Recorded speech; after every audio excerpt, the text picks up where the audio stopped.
about sticking to your principles 100% of time, so I'm still stuck with those words. And my name is Laís de Oliveira.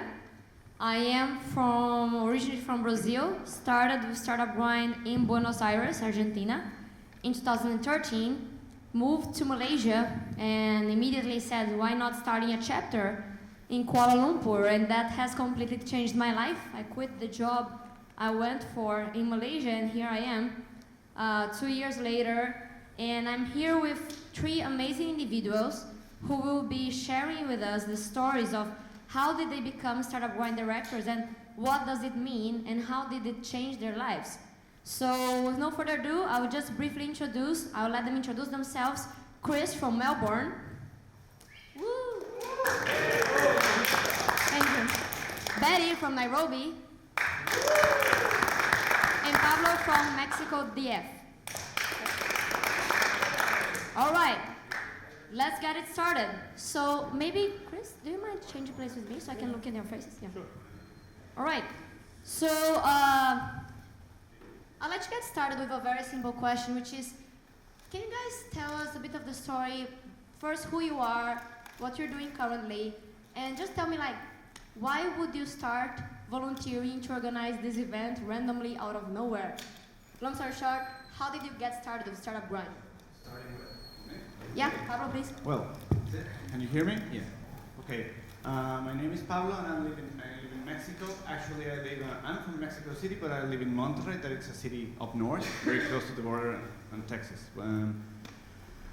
I was very interested in entrepreneurship because I was previously founded a couple of companies, and then when I came to Monterrey, even though it's a very industrial city, we didn't have like an ecosystem happening either.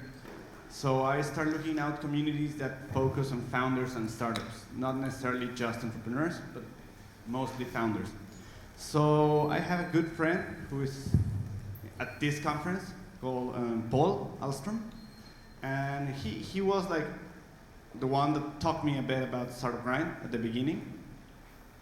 And afterwards, I talked to the founder of Startup Grind. This was a very regular process. I looked to several organizations before coming to Startup Grind. And the thing that I liked the most about Startup Grind was that it has this mission to help entrepreneurs and to make them things easier for them and make them achieve their goals a bit faster.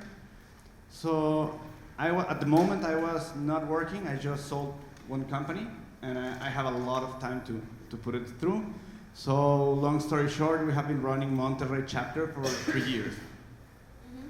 So just quickly, but why did you think that meeting people? So basically Startup Grind, I don't know if you guys know, but what we do is that we build communities on a local base. So basically in all of our cities, we put together one event on a monthly basis.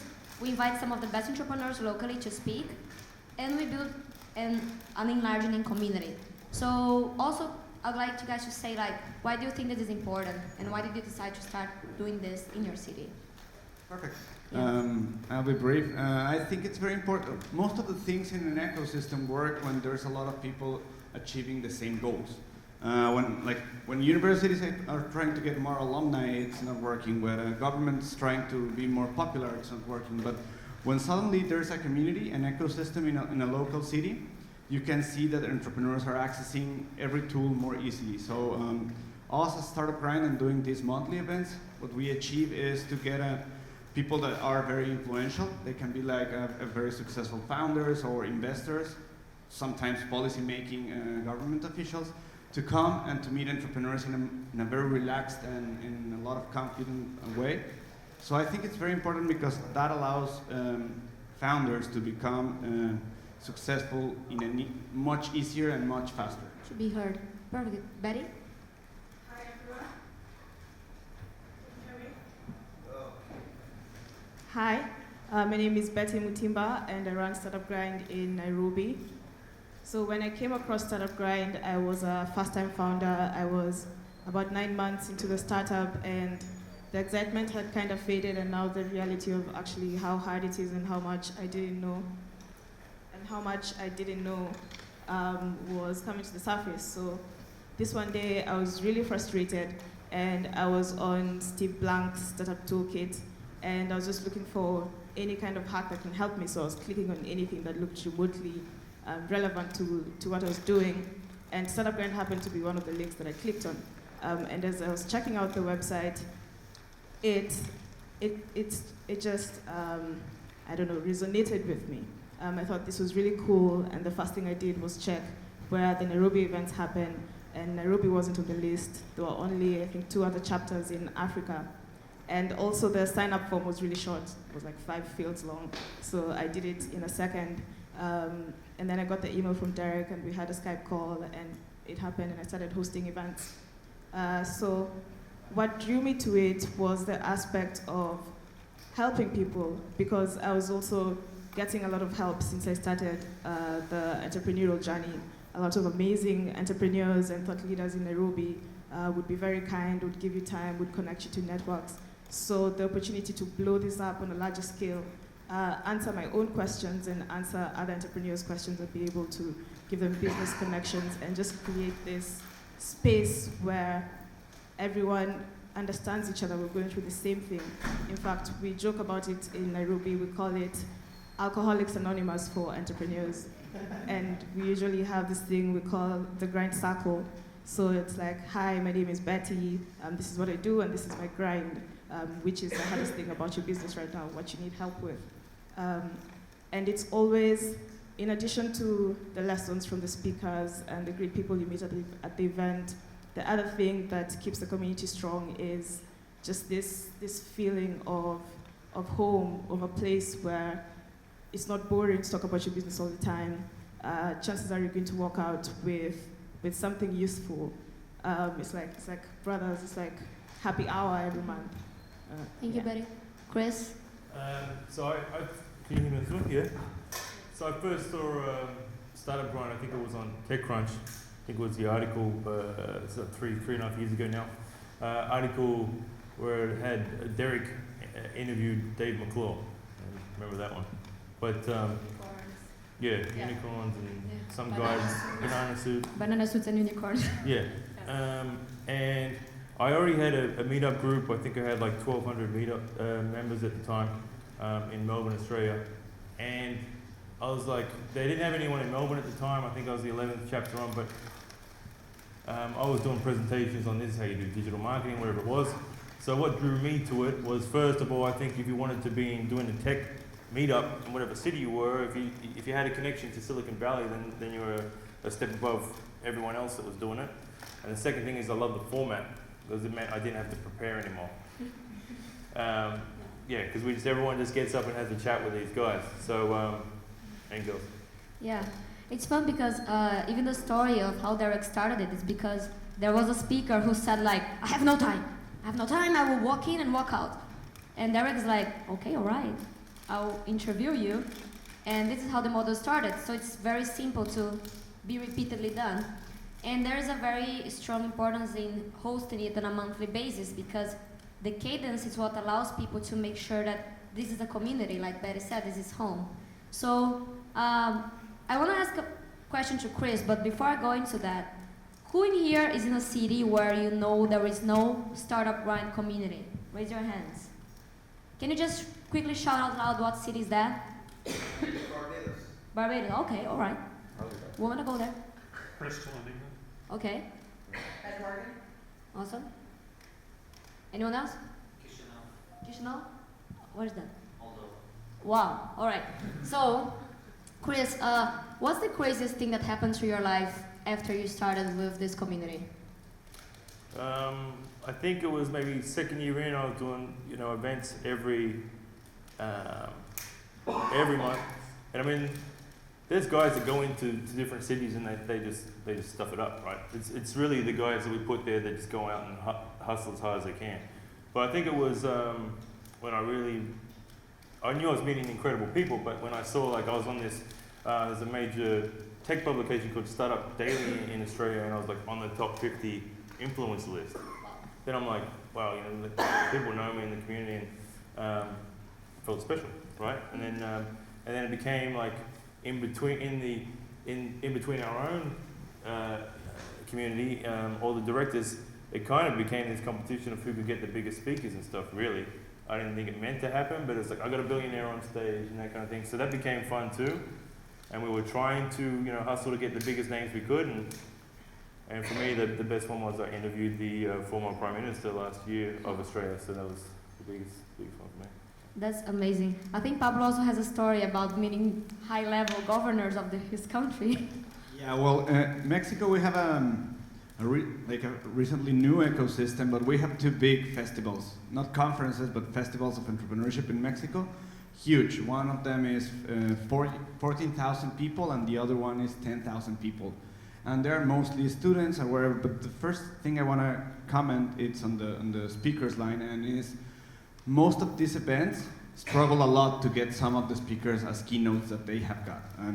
And through 2 years in Startup Grind, the first 2 years we got almost everyone that they got in a much smaller room, even smaller than this, and I think that's awesome because we were able to talk with them and the audience have the time to stand up and say hi and pitch or talk with them a little bit. So I think that's pretty awesome, and it's pretty difficult to see high-profile people in a very relaxed ambience and you can talk with them. The other one is that 2 years ago, we were the runner-up to be the organism that mostly support entrepreneurship in Mexico. This year, yesterday we just got the word out that we are again in the final three to be awarded with this prize. But 2 years ago, since we were one of the runner-ups, we were able to have a meeting with the president of Mexico and talk a little bit about what's happening. The winners received the award, but we were there also, and it's pretty awesome to have those kind of accomplishments that are more about the community, not really about us, but I think it's a way to put the word out about entrepreneurs. Mm-hmm. And I think that's important to highlight, if you guys haven't noticed it yet, that we are all entrepreneurs, founders, like you guys. Like no one in here was like BFF with the president before. It's just really like how adding value to the community really puts you in a spot where you become some sort of lighthouse. And people don't know where to go. Entrepreneurs many times are roaming around, especially in ecosystems which are not as abundant as the valley. And having that place where you know there will be content, there will be high quality content, and I can talk one-to-one to an amazing entrepreneur, that's unique. And I get impressed on how speakers say yes when you talk about Startup Grind. And it's not about only the brand, it's about how genuine is the request many times. Like they really feel they have to do no effort, they have to sit down and be interviewed. And you get amazing people on stage because your values are also very genuine on giving back, giving more than taking, making friends. And these guys, I think they miss that in that ecosystem too. And let's take it to Betty. What's the most amazing, crazy thing that happened to your life? First, just to add to what you said about amazing speakers, when you get to meet the speakers, you're not just growing your network, you're making friends because it's a different relationship than if you just met at a meetup and got to know each other. So the most amazing thing that's happened to me with Startup Grind, I'd say it's getting a platform to have my voice heard. Because I never actually thought about it until it started happening. But it's a good space to champion for causes for entrepreneurs on a larger scale. For example, last year during the Global Entrepreneurship Summit when President Obama came to Nairobi, there were a lot of smaller events happening around the greater summit. And there was this dinner that was being held at the governor's house for 20 of Kenya's finest entrepreneurs. And it was also attended by Steve and Jean Case from the Case Foundation. So I got an invite to this dinner because my speaker from the month before was really good friends with the governor's wife, and turns out she was really impressed by me, and she was really amazing, so she recommended me to attend. And it was completely mind-blowing because everyone in the room is everyone I stalk online. Two of them were past speakers, more of them were speakers in the pipeline, and it was an amazing experience. And this speaker who recommended me took me around the room and introduced me to everyone and told them about Startup Grind and the governor and all of that. And it was a very humbling experience, and it's also a responsibility because if I have these avenues of communication, then I have to make sure I'm championing the right things for the community. Yeah. That's awesome. I'm gonna take it real right now because these stories are just mind-blowing. And I'm gonna take it to Chris first on what does it cost and what do you get back in terms of financial resources, human resources, everything to organize Startup Grind, meaning how much it takes from your time in business and what does it mean for you in terms of life and cash flow. It's a lot of work. Pretty much a full-time job, I guess, equivalent. But the rewards are there, and then it really is how much you hustle with it. Everyone's got their own different hustle that they do, but as a result of it, I don't pay rent. You know, I'm like, I work in a co-working space where they're happy for me to just kind of, you know, plug their venue, and I get people in there, you know, to work there. So I don't pay rent. I make decent money from sponsorships, and you know. Decent money. You don't need to be humble. I did about 90 grand sponsorships last year, but I'm the best there is. But you know, as soon as I get a big check, I go spend it, so it doesn't really help with the event so much. Okay. But you know, it keeps things going, and I always wanted to take it up a next level. So I think we started at a co-working space. We wanted to be a man of the people, and I quickly realized, you know, these scumbags taking my pizza and beer didn't even come to my event. So I try to be aspirational with it. I wanted to take it to better venues, have better networking.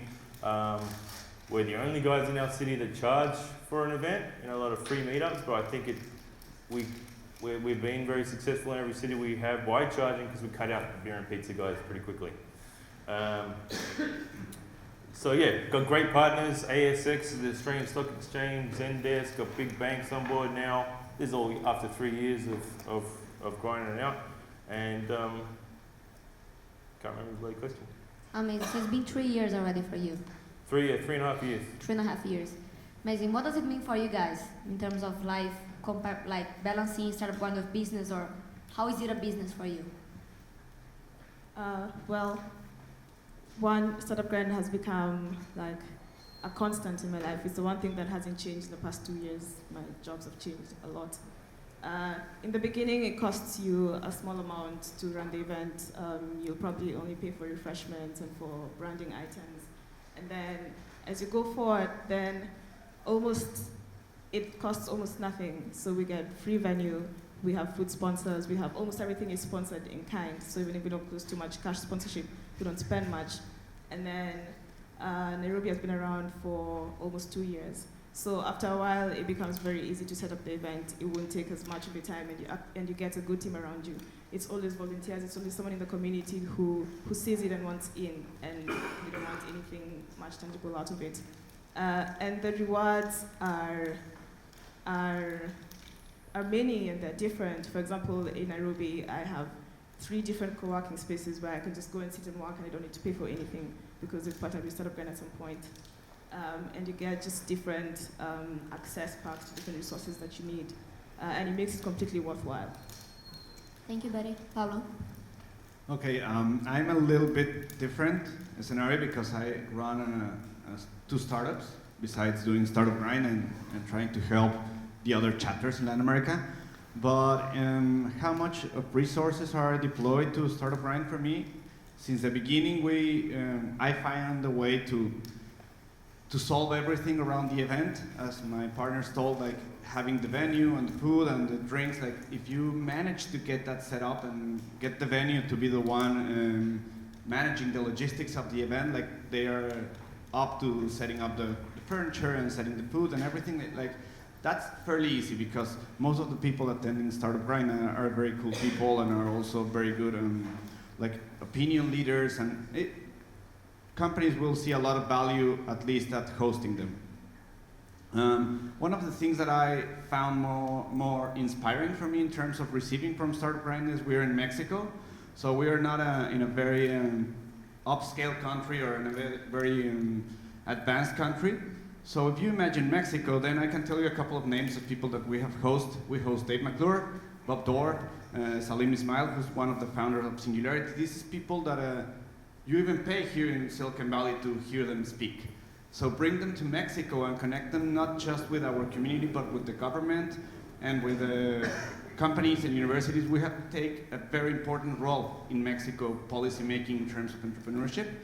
So I think for me that's the most rewarding, that we are actually moving a country forward in terms of connecting them with Silicon Valley, but also our entrepreneurs trying to bring them to different countries and help them grow much faster. So for me, it's a very small payout you have to give. The most that I have paid for an event, it's around $100, and that happened once or twice in 3 years. But it's very rewarding for me from the aspect to help a whole region. Well, I pretty much echo your words in regards to what it costs and what it gives. And we have 2 minutes, and I won't let you guys leave this place without letting us know what's next. So how do you envision yourself and Startup Grind helping your community for the next 3 years, let's say? Chris? Well, I just grabbed Stuart from Slack yesterday in the green room, so I got him coming to Melbourne. Okay. So some of these things are luck, right? I just happen to set up an office in Melbourne at the moment. So I'm like, man, you're gonna come visit your office, so just do a Startup Grind in Melbourne. And it's like, yeah, all right. So that's massive. And basically, How many people can you expect in that event? 500, 600, 500. however it'll be limited by the venue we can get in the space of time. Yeah. Short of that, an arena, but I think he's coming in about 3 weeks, so I don't have time to spin it into a conference. But that would be the next step for me. It's like, all right, we're consistently holding big number of events now. It's like, what's next? Probably the Startup Grind Asia Pac conference. Amazing. In Melbourne. Yeah, I would love an excuse to be there. that's it. Let's do it. Okay. Betty? Well, I think one really huge thing I'd love us to do in Africa is a regional conference. I'm also regional director for the continent, which means I work with the different directors in different cities. And it's been a really good and enlightening experience having conversations with them about the ecosystems. And we do regional hangouts with directors, and there's so much to share.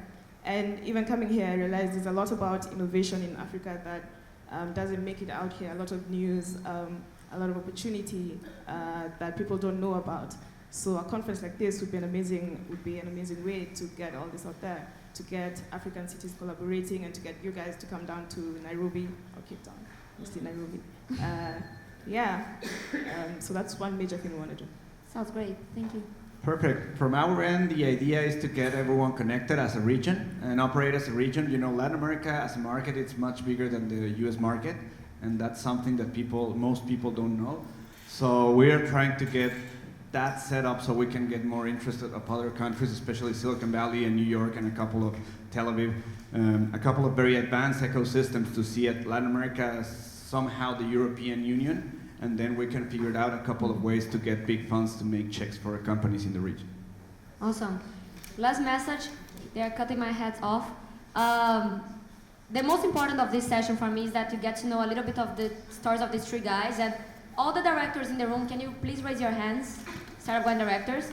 You see lots of people that you can talk to in here. And the best of it is that actually meeting these people, being part of an online chat with them throughout the year, every day, and being in this conference 3 days before to spend 3 full days with them and exchange their stories, talk about our businesses. So it's the strongest support network I've ever had, and it can lead you to infinite serendipity.